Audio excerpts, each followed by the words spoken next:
the previous panel, which we did a while back, the topic was how to survive like a cockroach in this funding winter. So there might be some overlap in this discussion as well, because both the topics, especially in the current context, can't be seen in isolation. So it'll be interesting, to get the insights from them as well. So I want to start by asking Mr. Mehta that when startups come to you looking for funds, what is it that you look for? The most basic question and the most important. And before that, again, pardon me for my voice, seasonal cold and cough, but nothing to worry, it's not COVID, I checked. So, typically investors' mindset work in terms of greed. Right? We are out there to make money. There is no charity. So unless we see an exit, we feel we are like donors, but more or less it is business, right? We are out there to make multiple exit basis on the idea. So everything which we look into from a decision making is all about making money off the idea or the business startup entrepreneur. So there are three things which typically works on a back of a mind of any VC or an investor. So whenever we hear a pitch deck, usually entrepreneur will start across with saying that this is my problem, this is the value prop, how big the market is. Mentally, the VC is thinking, is there money to be made? That's the first thing. Second is, the founder will talk about their domain expertise, the background, why they are a winning team, what's their right to win, everything.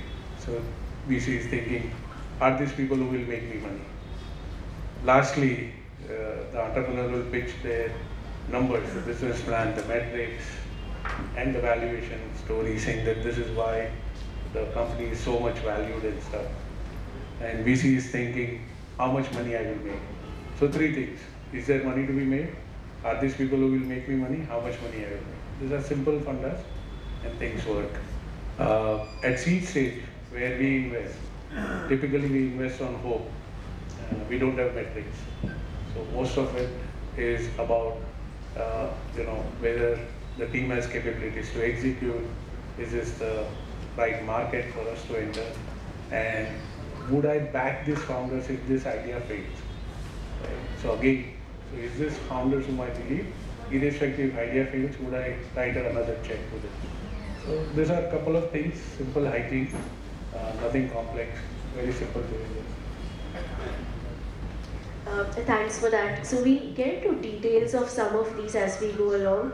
But I want to ask the same question to someone who, who looks at it probably from a different angle, because Parag sir, I'm sure a lot of young people come to you looking for advice that they want to go and raise funds, and what should they do, how should they prepare, what do you tell them? I tell them don't go to a venture capitalist. Because I believe that until you are, actually I have never raised money in my life. I was offered many times. I never raised money. So I was told by a dear friend of mine, English Shah, said if you go to a venture capitalist, you have to take permission to go take a leak also. That's how tough they are. To avoid it. I have avoided a venture capital. I'm sorry. I'm saying this on this panel. This is going to be a very interesting conversation, I'm sure. I always believe that one should do जितना पैर लंबा है उतनी लंबी चल उससे लंबा पैर नहीं तो जितना अपने बस में है उतना करो उससे ज़्यादा मत That's what I always believe. I never believed in competing with others. I believed in competing with yours. If you are a better version of yourself than next, you're okay. Getting better at whatever you are doing, you will survive. There is enough space for everything. I always believed in it, and that's what I always advise my. In fact, I have so many rich kids coming from. They're all rich, spoiled kids from, wealthy family. They don't need funding. They think their father will fund them. They tell the father, don't give me more than 10 lakhs. So रगड़ने दो उसको. Survive it. That's what I make them do it.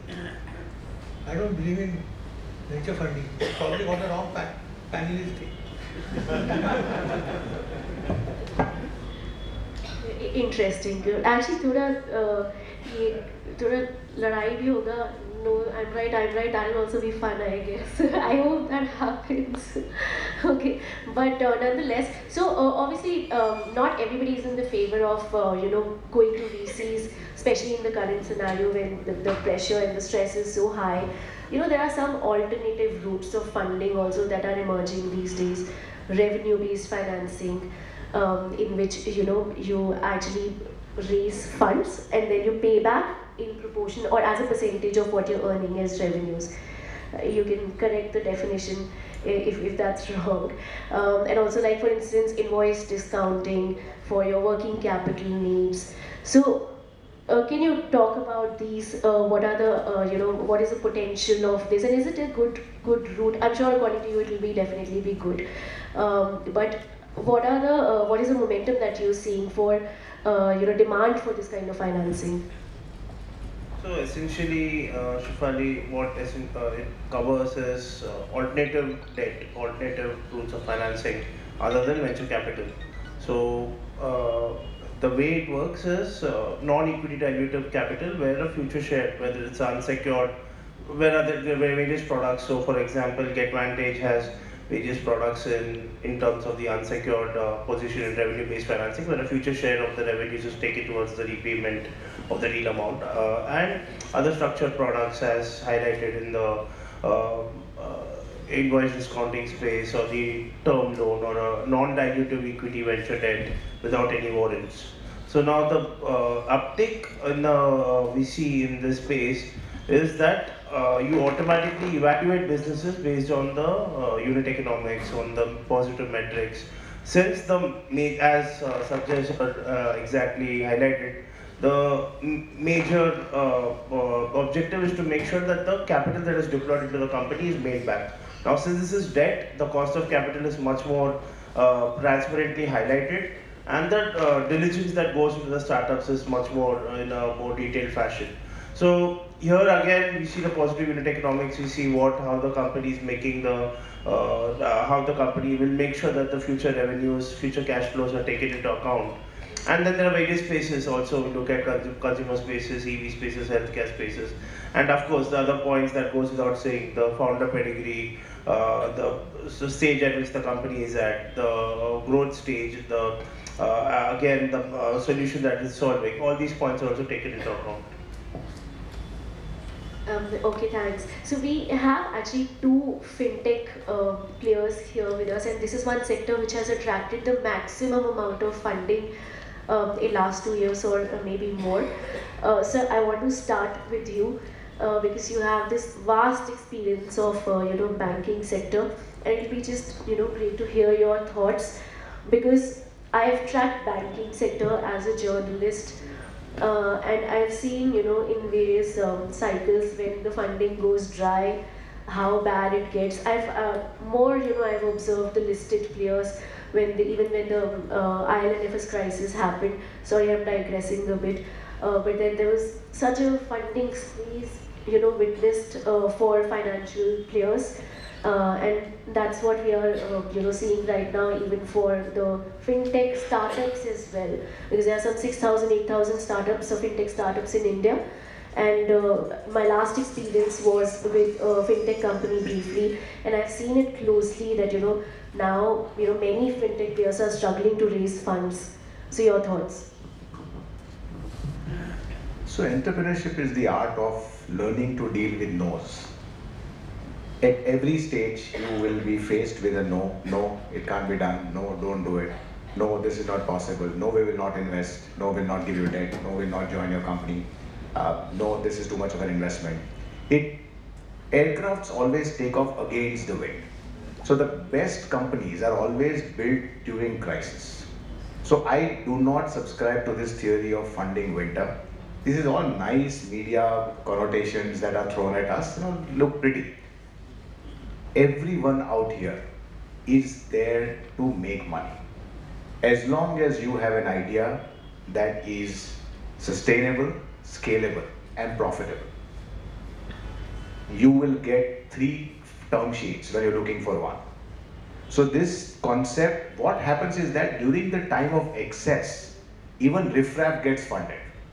Now that excess time has gone away, so you will have to work a little extra hard to prove why your idea is different and more sustainable and more scalable, and ask yourself the question first before you go out there, because please remember that venture capital or finance, even from an angel, is the most expensive debt you will take in your life.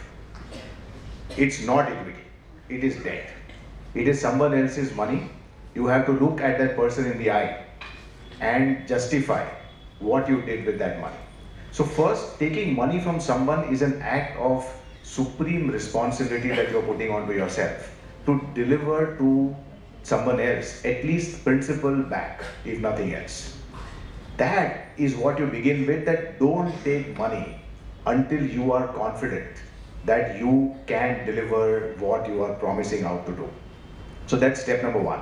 Step number 2 is that a lot of ideas are romantic thoughts. They are not really ideas. Ideas means it needs to be fully formed.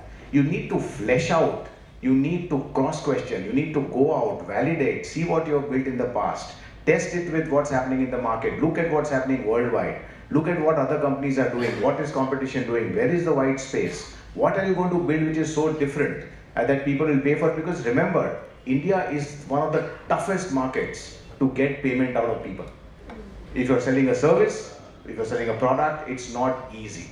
You have to compete with 1,000 others, and people, even if they like your product, that doesn't mean they will pay for it. And if you don't have, see, what people make the mistake of comparing themselves in cash burn to a Google and Amazon. They were building companies that, when built at scale, would globally dominate their space. That is not what you are doing. If you're doing food delivery, that model doesn't work.